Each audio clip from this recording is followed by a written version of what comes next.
ከባህር ዳር የተነሳቸው ድሮን በህወሓት ታጣቂዎች ላይ ያደረሰችው ጉዳትን በተመለከተ መረጃዎች ተሰምተዋል። ከአሜሪካ ሀገር ወደ ሀገር ቤት ንግድ ስራ የተመለሰ አንድ ዲያስፖራ ከመንገድ ላይ ለውትድርና ታፍሶ ስር ላይ ያለ በደረሰበት ድብደባ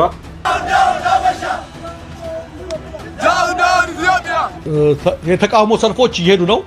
ቪዲዮዎችም ደርሰውናል፣ ፎቶግራፎችም ደርሰውናል። ምን አይነት ትግል እያደረገ ነው አማራ? ለምን ይታገላል አማራ የሚለውን እንድጠይቅ አደረገኝ ነው የሚለው።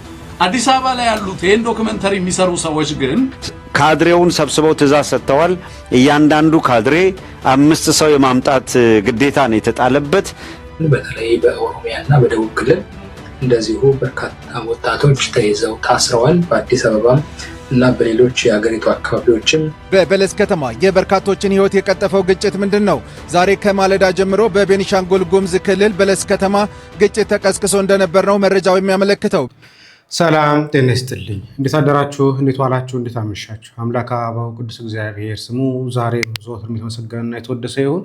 በወቅታዊ ጉዳዮቻችን ተመልሰናል። በተለይ ደግሞ ሀገራችን ላይ እየተከሰቱ ያሉ በጣም ብዙ መከራዎች እየመጡ ነው ያሉት። ሰላማዊ ሰልፎች እየተወጡ ነው ያሉት። አዲስ አበባ ላይ ዶፍ ዝናብ ዘንቦ ሰው ምን መሻገር እያቃተው እንደሆነ እየተመለከትን ያለ ነው። ከአንድ ቪዲዮ እንጀምራለን። እባካችሁ ለብዙዎች እንዲደርስ ይህን ቪዲዮ ሼር አድርጉት። ከአንዲት እናት እንጀምር። በጣም ያሳዝናል፣ በጣም ልብ ይሰብራል። የእሷ አሁን ተናኖት ተመስገን ለማለ ቁጥሩ ነው። እሰይ ኧረ ምንም የኔ ናት። ማማ ልጅ ጠፍቶ ነው የሚኮተኩቱ? አይ እናቴ ልጅ የልጅ ቀብሬ ብቻዬን ነው የቀረው። የለኝም። ደህና ነን። ኑሮ እንዴት ነው የኔ እናት? እስኪ ታውቃለህ እንላለን። አሁን እንደርሳለን። ሙስተሚለን ነው ሙስተሚለን ታውቃለህ እንላለን። እናታ ታውቃለህ እንላለን። አይዞት ደከሞት አይደል? በደንብ ይካም አይዞት ይካም አይዞት። እስኪ ወዲህ ቁጭ በሉ ላስቸግረውት። አሁን የዚህ ምን ችግር አለው? ወደ ቅርበሉኝ ኩትኳቱ አስተውኮት። ማራ እናታ እጄ አንቺ እኮ ትዞር ያለሽ ቋሚ ቁጭ ብዬ ማማ አቤት እጄ እናቴ አለ አምሳለ ወርቅ ፍሬው እናቴ ይመርቁኝ ጸሎት ያድርጉልኝ ለኔም እናት ነውት ብላ ማማ ያዩኝ ነው እናቴ ያው 10 ሺህ ብር ልካለውታለች። ደመቤቴ እነሱ አቤት ኋላ ምን ይቸግረኛል?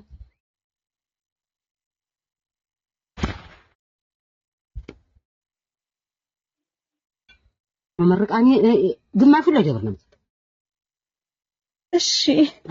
እሺ ለሰውስ ምን ያስቀራሉ? ምን አራ እኔ ባሰኝን አስቀርቼ ለደብር ነው እንደውም የምሰጠው። መግቢያው የለኛው ቤት ይበልጣኝ። እውነት ነው እና ታረምዬ የለኛው ቤት የመግቢያው ይበልጣኝ። እሺ እናት ያቆይልኝ፣ አሜን። ያሰንብትልኝ፣ የነዋን ይስጥልኝ። ደግሞ ከርሞቸር ከርማ ድርሳ ደግሞ ለኔ ደግሞ ለመስደድ ያብቃት። አሜን። አውሎ ያግባል። አስተኝቷ አንሳለ። አሜን። ልጆች እንዳሏት ይደጉላት። አሜን። በግሯ ይተኩላት። አሜን። እሷም ደግሞ የተመቸው ቦታ ይስጣት። አሜን። ያቆይልኝ። አሜን። ነቴ ወተልኝ። አሜን። በነገራችን ላይ ብዙ ጊዜ ንጹሃን እየሞቱ ነው፣ ምንም ማያውቁ እየሞቱ ነው፣ በጉዳዩ ላይ ሐሳብ ያላቸው ሰዎች እየሞቱ ነው ብዬ ብዙ ጊዜ ስናገር እያልኩ ያለሁት እነኝህን እንደሆነ አንዳንዴ ወቁልኝ ባካችሁ። ሌላው አይደለም ንጹሃን እየሞቱ ነው ሲል በጉዳዩ ላይ ምንም ሐሳብ የሌላቸው ጭምር እየተገደሉ እንደሆነ ግን ወቁልኝ። ምን ተከሰተ? ስሙ። ከባህር ዳር የተነሳቸው ድሮን በህወሓት ታጣቂዎች ላይ ያደረሰችው ጉዳትን በተመለከተ መረጃዎች ተሰምተዋል። ቢቢሲ ትግረኛ ወታደራዊ ምንጮችን ጠቅሶ እንደዘገበው ከሆነ ትናንትና ጠዋት አንዲት ድሮን ከባህር ዳር ተነሳ በቀጥታ መረዋ ላይ ድብደባ ፈጽማለች። ድሮኗ ካንች የተሰኘች የቱርክ ምርት መሆኗና 12 ቦምቦችን የመሸከም አቅም እንዳላትም ነው የተነገረው። 4 ጊዜ ነው የደበደበችው የሚለው መረጃ ደግሞ ጉዳዩን አነጋጋሪ አድርጎታል። እናንተ በዚህ ዙሪያ ምን የምታውቁት መረጃ አለ? ኮሜንት ላይ ተወያዩበት። አዲስ ከሆናችሁ ደግሞ ፎሎ ማድረግ እንዳይዘነጋ። ከአሜሪካ ሀገር ወደ ሀገር ቤት ንግድ ስራ የተመለሰ አንድ ዲያስፖራ ከመንገድ ላይ ለውትድርና ታፍሶ ስር ላይ ያለ በደረሰበት ድብደባ ሕይወቱ ማለፉን ቤተሰብን መረጃ ዋቢ አድርጓል። ሟቹ ጳውሎስ አምባቸው እንደሚባል ነው የገለጸው።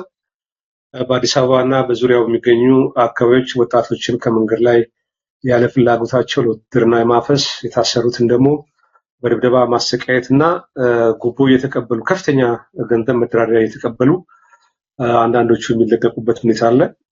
ይሄ በጣም አስፈሪ ነው። በአዲስ አበባም በኦሮሚያም ተጠናክሮ መሄዱን የሚያሳዩ በኋላ ላይ ከኦሮሚያ ክልል ያገኙትን መረጃ ሳቀርብ በኦሮሚያ ክልል ሚሊሻውም ጭምር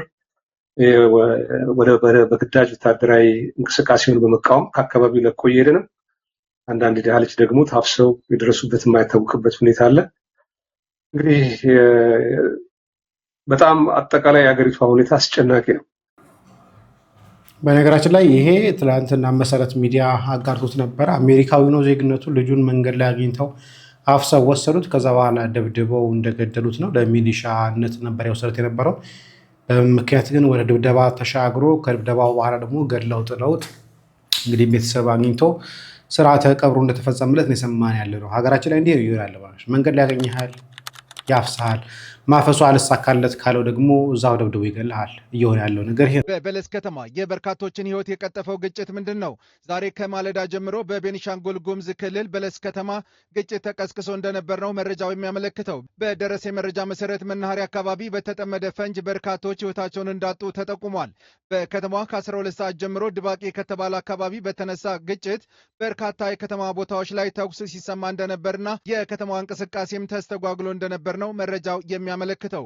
ግጭቱ የተቀሰቀሰው ታጣቂዎች በጥምረት ሆነው ከተማዋን ለመቆጣጠር ባደረጉት ጥረት እንደሆነ ነው መረጃ ያመለክተው። ከመንግስት የጸጥታ ኃይሎች ጋር ሲታኮሱ እንደነበርም ነዋሪዎቹ ጠቁመዋል። አሁን ላይ በከተማው የመንግስት የጸጥታ ኃይሎች እንደሚታዩ ገልጸው ሁኔታዎቹ ወደ መረጋጋት እየሄዱ መሆኑን ነው ያመለከቱት።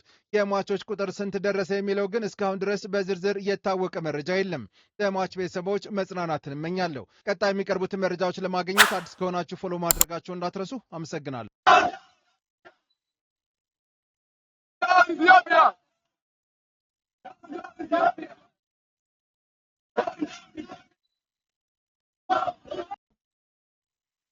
የተቃውሞ ሰልፎች እየሄዱ ነው።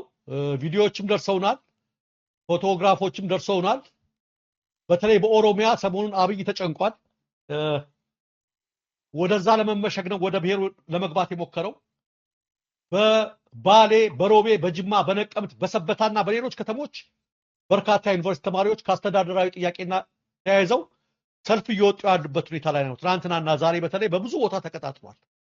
ይቺ እንግዲህ ያው ምክንያት ፍለጋ ነች። አብይ አይተው ከሆነ ሰሞኑን እንትን ላይ ወጥቶ በቃ ኃይለኛ ኦነግ ሆኖ ነው የወጣው በኦቢኤን ላይ።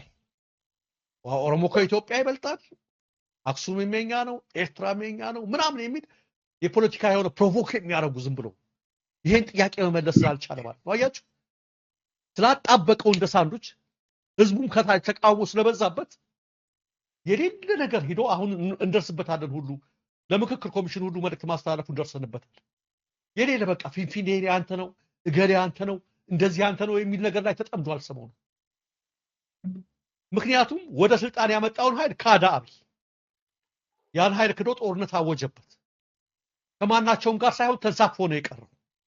አይዞ ሲለው የነበረው ሜን ያኔ በልበል ምታ ሲለው የነበረው ኃይል አሁን ባዶ ቀርቷል። ስለዚህ ከሰሞኑ አይተው ከሆነ ምንም ስላላዋጣው ሂዶ እስከ ህንድ ውቅያኖስ እስከ ምናምን የሚል ለህዝቡ አንድ ዳቦ ሊሆን የማይችል ለህዝቡ ምንም ረብ የሌለው ነገር ለማድረግ እያደረገን ያለው ለምንድን ነው? ይሄን እያደረገ ያለው አብይ ተቃውሞ መጥቶበታል። የልማት ጥያቄ መመለስ አልቻለም። ዝም ብሎ ሄዶ ፎከረ እንጂ ቅድም እንዳልኩ ከነ አዲሱ አረጋና ከነ ሽመልስ አብዲሳ ከነ አብይ ዘመዶች ውጭ የኦሮሞ ህዝብ አልተጠቀመም።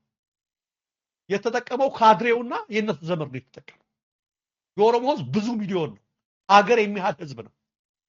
በሺህ የሚቆጠሩ ካድሬዎች ስለዘረፉና ሚዲያ ላይ ስለተንጫጩ የኦሮሞ ህዝብ ተጠቅመዋል። ተረኛ ነው ብለን እኛ እነሱ በቀደዱን ቦይ አንፈስ። ከአብይ በኋላ ያለችውን ኢትዮጵያ የምንመለከት ነን። የጥንቷን ኢትዮጵያ የምንመለከት ነን። ሁሉም ያልፋል። የማያልፈው ህዝብና ሀገር ነው። አብረን መኖራችን ይቀጥላል። ስለዚህ እና አብይ በሚሰሩት በደል ስህተት ምክንያት የኦሮሞ ህዝብ የሚፈርጅ የለም። ይህ እንዲሆን የሚፈልጉ እነሱ ያሰማራቸው በሚዲያው ላይ ውርውር የሚሉ አሉ። እነሱም ማለት ህዝቡ ግን የልማት ጥያቄ አልተመለሰም።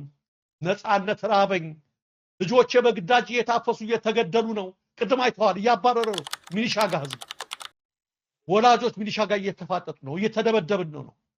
ለዚህ ከቀይ ባህር ነው ድንበር የሚል መልስ ሊሆናቸው፣ ለዚህ ጥያቄ ፊንፊኔ ያንተ ናት የሚል መልስ ሊሆናቸው አንድ ዳቦ አይሆንማ።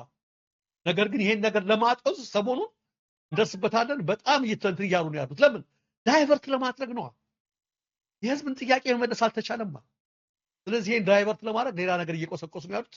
በተለይ ይሄ የተማሪዎች አመጽ ትናንት 1 እና 2 ካምፓስ ነበረ፣ ዛሬ ወደ 7 እና 8 ካምፓስ ነው የተዳረሰው።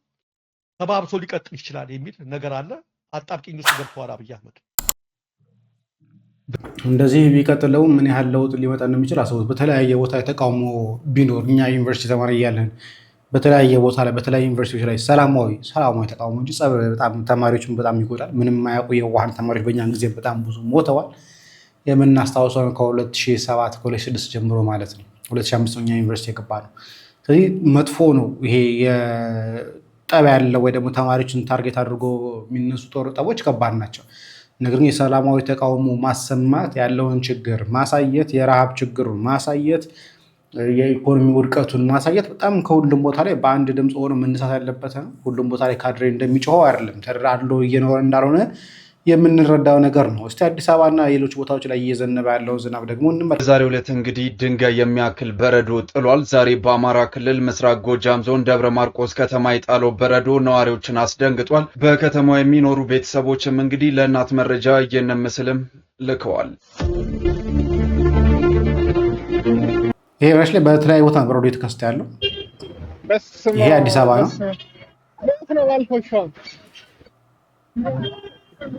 መኪና ዋና የዋነች ነው። የዋና አገልግሎት እንሰጣለን። የዋና አገልግሎት ይሄ በመስቀል አደባባይ ነው እንግዲህ የሚከሰተው። መስቀል አደባባይ ላይ ነው እንግዲህ ዋና እዚጋ ባህር ተፈጥሯል። ዋና አለ። ካድሬውን ሰብስበው ትእዛዝ ሰጥተዋል። እያንዳንዱ ካድሬ 5 ሰው የማምጣት ግዴታ ነው የተጣለበት። አንድ ካድሬ 1 ሰው የማምጣት ግዴታ የተጣለባቸው ወረዳዎች አሉ። ግን አብዛኛዎቹ አንድ ካድሬ በበርካታ ወረዳዎች ላይ 5 እንዲያመጣ ነው። የሚገርመው በቀበሌዎች ደግሞ እያንዳንዱ ቀበሌ የገጠርም የከተማ ቀበሌዎችም 20 በቁጥር 20 አንድ ቀበሌ 20 ወጣት የማቅረብ ግዴታ ተጥሎበታል። እነዚህ ግዴታዎች ምንድናቸው ነው? በግለሰብ ደረጃ አንድ ሰው የሚያመጣው ዘመድህ ይሆናል ተብሏል። ከየት እናመጣለን ለሚለው ዘመድ ሊሆን ይችላል፣ የራስ ልጅ ሊሆን ይችላል፣ በማናቸው መልኩ ያሳመንከው ኃይል ሊሆን ይችላል። ይሄንን ስታደርግ ነው ካድሬ ሆነ ልትቀጥል የምትችለው። ስለዚህ ካድሬ ነህ ተብለህ ደሞዝ እየተከፈለ ነው፣ ይሄንን ይዘህ ትመጣለህ፣ መከላከያ የሰራዊት እጥረት ገጥሞታል በሚል ትእዛዝ ተሰጥቷቸዋል። ቀበሌዎች አሁን በጣም የሚገርመው ፓርት ምንድነው? 5 አምጡ የተባሉበት ቦታ ላይ ከቤተሰብ ጀምሮ እንዲያመጣ ተነግሮታል። ይሄ ካልሆነ በማናቸው መልኩ በገንዘብ ብትፈልግ ግዛው፣ ብትፈልግ ኮንቪንስ አድርገው አሳምነው፣ ብትፈልግ አካባቢው ላይ ጠቃሚ ሰው አይደለም ወይም ደግሞ በአካባቢው ላይ ችግር አለበት ስርዓቱን ይቃወማል የምትለው ሰውም ከሆነ ደግሞ ፖሊስ እንዲተባበረህ አድርገህ አፈሳ ማለት ነው። ዞሮ ዞሮ አፍነህ አምጣ ነው።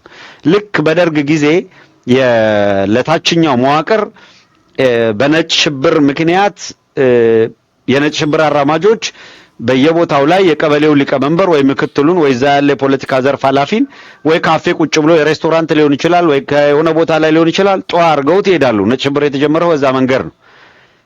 በተለይ በኦሮሚያ ይሄ በነገራችን ላይ ቀላል ነገር አይደለም። ማንም ሰው እያስገደዱ ማምጣት አለባችሁ። ማምጣት ካልቻላችሁ ደግሞ እንግዲህ ከፍላችሁም ቢሆን ከፍላችሁም ማይሆን ማይሳካላችሁ ከሆነ ማናቸውም እዛ አካባቢ ያላችሁ ሰዎች የምትጠረጥሩት ሰው ካለ በጉልበት ከፖሊስም ቢሆን እየተባበራችሁ አምጡ ገብሩ እየተባልን ያሉ ልጆቻቸውን ምን ያህል አዘቅት ውስጥ እየወጣ እየገባን እንደሆነ ይሄ ብቻ አይደለም። ይሄንን ስሙ። በተለይ በኦሮሚያና በደቡብ ክልል እንደዚሁ በርካታ ወጣቶች ተይዘው ታስረዋል። በአዲስ አበባ እና በሌሎች የሀገሪቱ አካባቢዎችም የወረዳው ባለስልጣናት፣ የቀበሌ ባለስልጣናት ወጣቶችን መልምለው እንዲያመጡ ወጣቶችን መመልመል ካልቻሉ ራሳቸውን እንደሚዘምቱ ማስጠንቀቂያ ከሰጣቸው በኋላ በአሁኑ ሰዓት አፈሳው ተጠናክሮ በመቀጠሉ ዜጎች ስጋት ላይ መውደቃቸውን የአካባቢው የተለያዩ አካባቢዎች የሚደርሱን መረጃዎች ያሳያሉ። ይህን በተመለከተ በመንግስት በኩል የተባለ ነገር የለም። ነገር ግን የዓይን እማኞች እንደነገሩን በተለያዩ የጦር ካምፖች ውስጥ የሚገኙ ወጣቶች ለውትድርና ስልጠና ለመንቀሳቀስ እየተዘጋጁ እንደሆነ ነው። ዶክተር አብይን ስለዚህ ቀላል አይደለም ይሄ ነገር እየተባለ ያለው ዝም ብሎ የሚወራ ወሬ ሳይሆን በተግባር እየታየ ያለ ብዙዎች አቤቱታ እየቀረቡበት ያለ ብዙዎች ልጆቻቸው ለሽንኩርት ለዕቃ ተልከው እየቀሩባቸው እንደሆነ እየሰማን ያለ ነው።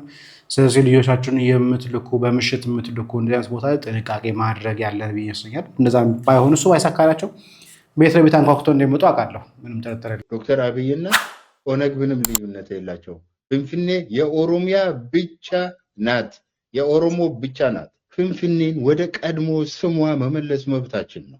መኪና ሙሉ ጩቤ እኮ ተይዟል ከአማራ ክልል ሲገባ። አዲስ አበባ ተብሎ የሚጠራ ቢሆን ኖሮ ፍንፍኔ ብለን መልሰን ለመጥራት መብቱ ያለን ነው የሚመስለኝ። ፍንፍኔ ኦሮሚያ ነች፣ ስለዚህ ወደ ኦሮሚያ ትካለል የሚለውን ነው እኛ ደግሞ የምንጠይቀው። ሰላም ለማውረድ ማስፈታት ግድን ሁሉ በጭካኔ ታይቶ በማይታወቅ ጭካኔ መደምሰስ አለብን፣ ማጥፋት አለብን፣ ከምድረ ገጽ ማጥፋት አለብን። በተለይ ከአማራ ሌቶች አካባቢ ያለው እብደት መቆም አለበት። የኦሮሞ ባለቤትነትና የአዲስ አበባ ጉዳይ እንዴት ነው የሚታየው? የዛን ጊዜ ሲያወጣችሁት መግለጫ አዲስ አበባ የኛ ናት ወይስ የኦሮሞ ብቻ ናት ወይስ ምንድን ነው ይዘው የነበረው ነገር? ከሌሎች ብሔር ብሔረሰቦች አንጻር እንዴት ነበር ሲታይ የነበረው ነገር? ይሄ በታሪክ የሰማነው ነገር አይደለም። ራሳችን በአካል በአይናችን ያየነው ነገር ነው። ጋላ ከከተማችን ይውጣ ከአዲስ አበባ ይውጣ ብለው ሰልፍ ሲያደርጉ ማለት ነው። ይህንን የኦሮሞ ህዝብ ብቻ አይደለም ሌላውም ህዝብ ሊታገሰው የሚገባ ጉዳይ ነበረ ብዬ አላስብም። ምክንያቱም የሀገሩ ባለቤትም አይሆን ምንም አይሆን ፍንፍኔ የኦሮሚያ እምብርት መሆኑ ዶክተር እስቲ ፕሮፌሰር ትንግርቱ ከጥቂት ቀናት በፊት አንድ የወጣ ዶኩመንተሪ ነበረ። ስለዛ ዶኩመንተሪ ትንሽ ነገር ይበለና እንጨርሳለን። ዛሬ አንድ ሞት ማን ነው ሴግሬድ ሞዶላ ይመስለኛል የዚህ ዘ ግሎብ ኤንድ ሜል ጋዜጠኛ አማራ ክልል ሄዶ ነበር። ከወር በላይ ነው ፕላን ያደረገው መንግስት ሳያየው ከፋኖች ጋር ለመገናኘት ከወር በላይ ፕላን አድርጎ ነው ዘ ግሎብ ኤንድ ሜል። ከዛ ፋኖች በከባድ ቁጥጥርና በስንት አይነት መከራ ገባው አገኘኋቸው አለ። ከነሱ ጋር ስላሳለፈው ሰው የሚያደርግ ጊዜ ጥፎት ይዞት ወጥቷል። ዛሬ ዘ ግሎብ ኤንድ ሜል ላይ ምን አይነት ጊዜ እንዳሳለፈ ተምሮ ነው የወጣው ጋዜጠኛው። ሰብአዊነትን በተግባር አይቶ አገዛዙ አዲስ አበባ ላይ የሚያሳየውን ብልጭልጭ ለዓለም ነው ያጋለጠው ወጥቶ። ምን አይነት ትግል እያደረገ ነው አማራ? ለምን ይታገላል አማራ የሚለውን እንድጠይቅ አደረገኝ ነው የሚለው። አዲስ አበባ ላይ ያሉት ይህን ዶክመንተሪ የሚሰሩ ሰዎች ግን አንዳቸውም አማራ ሄደው አያውቁም። የአማራ ህዝብ ምን እየሆነ ነው የሚለውን ለማጣራት ሞክረው አያውቁም።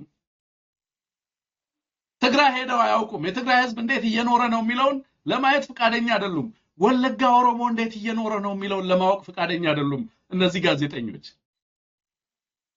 የአውሮፓ ጋዜጠኞች፣ የካናዳ ጋዜጠኞች ከአሜሪካ ሄደው ሌሎች ቦታዎች ላይ ሄደው ምን እየተደረገ ነው ሀገሪቱ ውስጥ የሚለውን ነገር ለማየት ሲሄዱ፣ እነዚህ ግን በአማራ ህዝብ ላይ ዝም ብለው 5 ዘፈን ልንገራችሁ።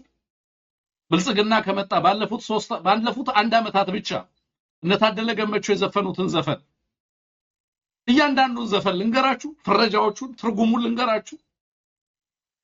ይሄንን የሚሰራው ጋዜጠኛ እንዲህ አይነት ዶክመንተሪዎችን የሚነግሩን ጋዜጠኞች ህዝባችን ያሳለፈውን መከራና እያሳለፈ ያለውን መከራ ሊሰሙ የማይፈልጉ ናቸው። ብልጽግናን በወሬ አይደለም የምናውቀው፣ እንደነሱ በታሪክ አይደለም፣ ልቦለድ አንብበን አይደለም፣ በተግባር በወገናችን በህዝባችን ላይ ምን እያደረገ እንዳለ ዛሬ የወጣው ሪፖርት ብቻ አትን ነው እነሱ ሊነግሩን የሚሞክሩት አይደለም።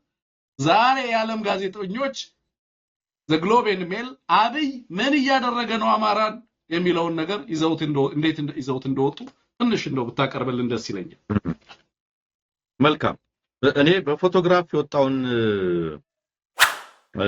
ነው የተመለከትኩትኝ። በጣም አስገራሚ ታሪኮችን አካቶ ነው ይዞ የወጣው። እውነት ለመናገር ቅድም ለመጠቆም እንደሞከርኩት የተለያዩ ታሪኮች ናቸው ለምንድነው ፋኖ የሚታገለው ለምን ይታገላል የሚለውን ነገር እንግዲህ ጋዜጠኛው አብሮ እየዞረ በነገራችን ላይ በዓለም አቀፍ ሚዲያ ፋኖ በዚህ ደረጃ በፎቶግራፍ የታገዘ ፐብሊሲቲ ተሰርቶለት አያውቅም።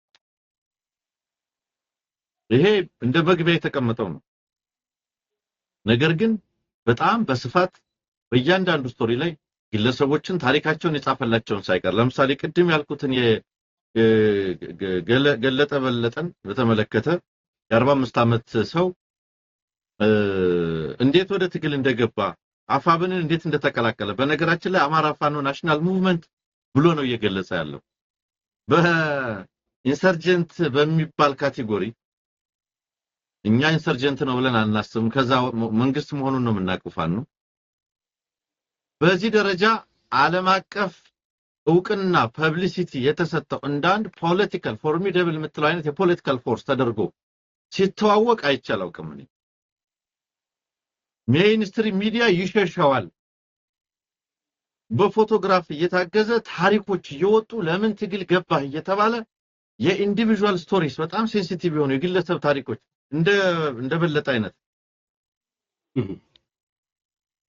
አርሶ አደር ነበርኩኝ የኦሮሚያ ልዩ ኃይል መጡ ወደ ቤቴ መጡ ከዛ በኋላም ጥያቄ ጠየቁኝ አማራ ጥይት ለመተኮስ የትኛውን ጣቱን ይጠቀማል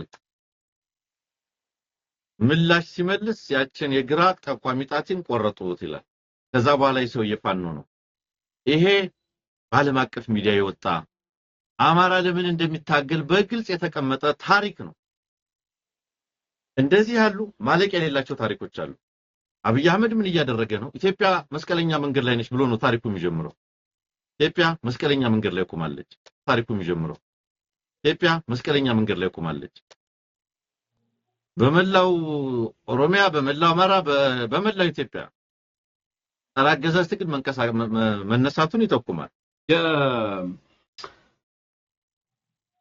ለምንድን ነው ፋኖ የሚዋጋው የሚለውን ለማወቅ ነው ሄድኩት ነው የሚለው አዲስ አበባ እዚህ ጋር ፋውንቴን እዛ ጋር መብራት እዛ ጋር እንትን በጣም ትሪኪ ነው ይላል አዲስ አበባ አይቶ የሚመለስ ጋዜጠኛ በሀገሪቱ ውስጥ ምን እየተካሄደ እንዳለ ያለውን ነገር ፒክቸሩን አያውቀውም ይላል ጥቂት ኪሎ ሜትር ከአዲስ አበባ ስትወጣ ነገርየው ተገላቢጦሽ ነው የሚለው That's where the story of the country starts የሀገሪቱ ታሪክ የሚጀምረው ከአዲስ አበባ አይደለም ይላል የሀገሪቱ ታሪክ የሚጀምረው ከአዲስ አበባ 5 ኪሎ ሜትር 10 ኪሎ ሜትር ወጣ ያልክ ስትሄድ ነው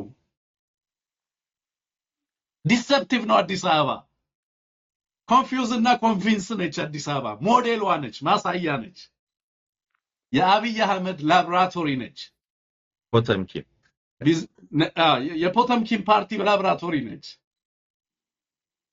ሶ በነገራችን ላይ አሳልፍ ደስታ በጣም ኢምፕረስ ያደረገኝ ኮማንደር ነው በዚህ አጋጣሚ እና ያስለቀሱኝ ሰዎች ታሪኮች አሉ ለምሳሌ የወይዘሮ ሙሉነሽ ተሾመ ታሪክ እዛ ጋር አሳልፍ ወይዘሮ ሙሉነሽን ፋኖ ኮማንደሩ አንሙት ወይዘሮ ሙሉነሽን ወታደሩ ልጇን ገሎባታል መከላከያው ልጅሽ ፋኖን ይደግፋል ብሎ ወታደር አይደለም ልጇ ቤት ውስጥ የነበረ ልጇን ገሎባታል ፋኖቹ ሄደው በግፍ የተገደሉባቸው ልጆቻቸው የተገደሉባቸው እናቶችን ያጽናናሉ ኮማንደሩ የሄደ ህዝቡን ያጽናናል ነው የሚለው ዘገባው በዛ ላይ ፍቅር አደለን አገኘዋት ይላል 27 አመቷ ነው ቤቷ ፈርሷል እያንዳንዱን ፎቶግራፍ ይዞት ነው የወጣው በድሮን የፈረሰባት እንዴት ቤተሰቡ ላይ ቅዱስ ሰርቤ የሚባል ክሊኒክ ላይ የተጣለውን ድሮን በተመለከተ ያለቀውን ንጹሃን በተመለከተ በየቦታው ትምህርት ቤት ላይ ማጀቴ ስለተገደሉት 32 ሲቪሊያኖች ከ2 አመት በፊት ከአዲስ አበባ ሲወጣ ሚሊዮኖች የማይመርጡበት ሀገር ሄድኩ ነው የሚለው ሚሊዮኖች የማይመርጡበት ሚሊዮኖች ልጆቻቸውን የማያስተምሩበት ሀገር አለ ነው የሚለው ትምህርት የተነፈጉ ኢትዮጵያውያን አሉ ነው የሚለው ትምህርት ቤቶቻቸው በድሮን የሚጋዩ ኢትዮጵያውያን አሉ ፋኖችን ለማግኘት 1 ወር ፕላን አደረኩ ከዛ በኋላ ሳምንት ነው ከነሱ ጋር የቆየሁት ነው የሚለው አጠቃላይ በማፕም ፖለቲካል ቫዮለንሱን አማራ ክልል ስላለ በማፕም እንደዚህ አይነት ማፖችን ይዞ ወጥቷል። አጠቃላይ ክልል ውስጥ ያለውን የፋኖን እንቅስቃሴ በተመለከተ በነገራችን ላይ ይሄ ብጫ የምታዩት አጠቃላይ የአማራ ክልል እንዳለ በቀደምም አክሊድ ይዞት ወጥቷል። በነገራችን ላይ እሱን ምስል ቢቢሲም ተጠቅሞታል። ሙሉ ክልሉ በምን አይነት ሁኔታ ውስጥ እንዳለ በእያንዳንዱ አካባቢ የታጠቀው ኃይል ምን ያህል አቅም እንደፈጠረ ክልል ውስጥ ያለውን ሁኔታ በስፋት የሚያሳይ ሆኖ ትመለከቱታላችሁ። በብጫ የምትመለከቱት የፋኖ ኃይል ነው። በእያንዳንዱ ቦታ ላይ ኢንጌጅድ ሆኖ አገዛዙ ጋር ትግል እያደረገ ያለ ነው። ሁለት ሳምንታት 15 ቀናትን ከፋኖ ጋር አሳለፍኩኝ። እዛ ሄጄ የወደሙ ትምህርት ቤቶችን፣ ጤና ጣቢያዎችን፣ ትምህርት ያጡ በሚሊዮኖች የሚቆጠሩ መምረጥ የማይችሉ ንጹሃንን እና የአማራን ህዝብ ተመለከትኩኝ። የአማራ ህዝብ የሚያደርገው ትግል ፋኖ ለምንድን ነው የሚታገለው ብለህ ስትጠይቀው ከአርሶ አደር እስከ ሴት ከህፃን እስከ አዋቂ አንድ መልስ ነው የሚነግርህ፣ ለመኖር ነው ይልሃል ነው የሚለው። It's just to exist እንድንኖር ነው የምንታገለው ነው የሚሉ በቃ ሌላ ነገር የለውም። ያገኙአቸው ሁሉ በሐዘን ተውጠዋል ነው የሚለው። ቤታቸው ላይ ጥቃት ያልደረሰባቸው የሉም።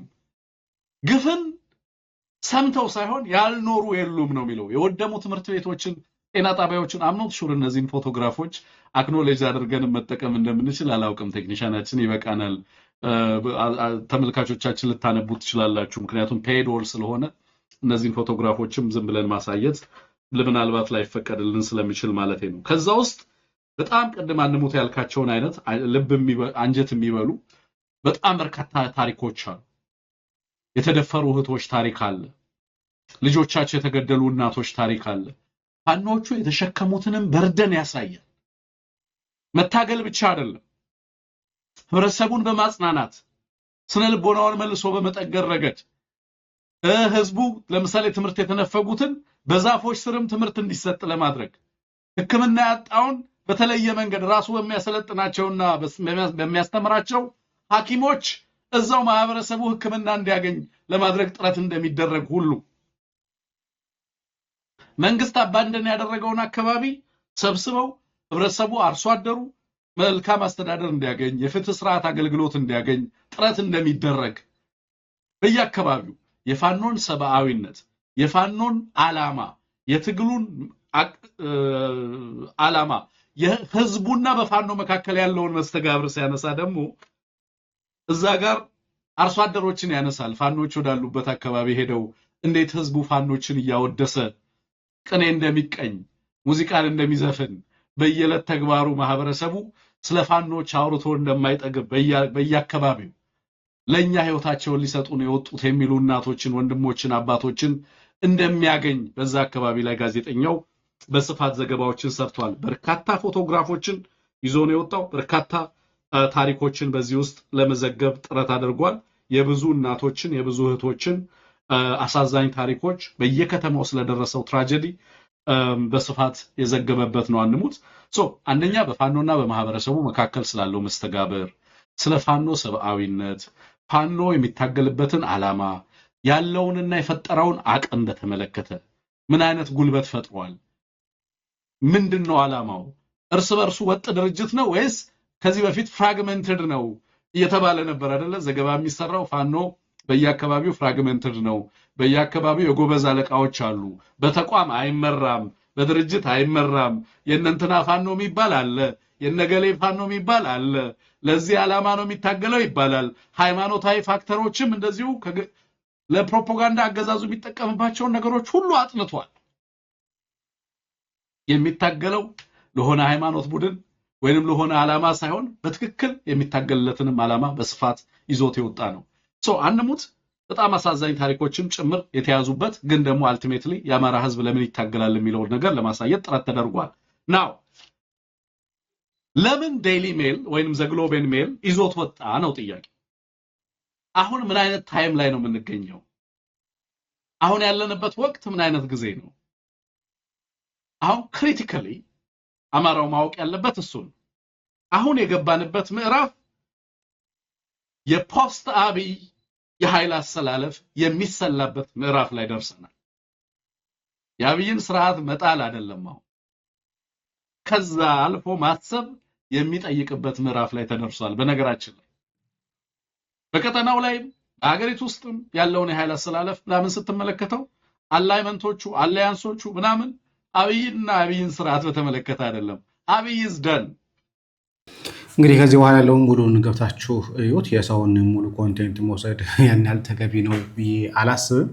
ሀሳቡ እንድትረዱት ግን ለምን እየታገረ እንደሆነ የሚለውን ነገር በመጽሔት የወጣው የውጭ ጋዜጦች በድብቅ መጥተው ከነሱ ጋር ውሎ አድርገው ያዩትን የተመለከቱትን ነገር እንዳስገነዘቡ የሚናገር እንደሆነ ገነዘባለሁ። ስለዚህ ሁላችሁም ገብታችሁ የእነ ትንግርቱ ያቀረቡትን መረጃ ሙሉውን ተመልክታችሁ ሀሳብና አስተያየታችሁን እንደምታስቀምጡ ተስፋ አድርጋለሁ። እኔ ግን እዚህ ላይ የነበረውን ነገር ላብቃ። ለብዙዎች እንዲደርስ ሼር ማድረጋችሁን አትርሱ። ሰላም እግዚአብሔር ከእናንተ ጋር ይሁን። ቸር ቆዩ።